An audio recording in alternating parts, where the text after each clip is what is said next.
स्वातंत्र्य दिनानिमित्त कोयना धरणाच्या वक्र दरवाजाच्या भिंतीवर लेझर शो दाखवला। तिरंगा ध्वज फडकवलाय। सोबतच छत्रपती शिवाजी महाराजांना भवानी माता तलवार देतानाचा हा देखावा देखील साकारण्यात आला।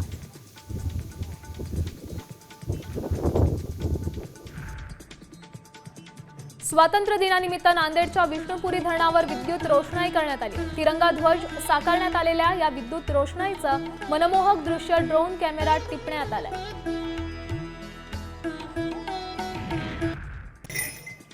स्वातंत्र्य दिनानिमित्त पंढरपुरात विठ्ठल रुक्मिणी मंदिरावर आकर्षक रोषणाई करण्यात आली। दिव्यांच्या प्रकाशाने मंदिर आणि परिसर उजळून निघालाय। शिखर सभा मंडपासह विविध ठिकाणी तिरंग्यामध्ये विद्युत रोषणाई करण्यात आली। रोषणाई पाहण्यासाठी शहरातील नागरिक गर्दी करतायत।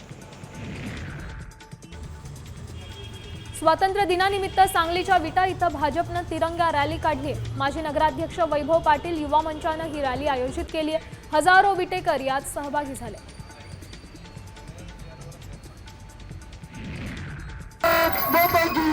मावळा तळेगाव दाभोळमध्ये तिरंगा रॅलीचं आयोजन केलं। यावेळी सीआरपीएफ जवानांसह विद्यार्थी आणि नागरिकांनी उत्स्फूर्त प्रतिसाद दिला।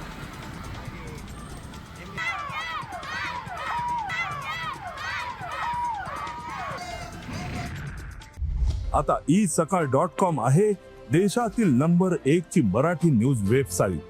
प्रत्येक अपडेटसाठी isakal.com ला नक्की भेट द्या।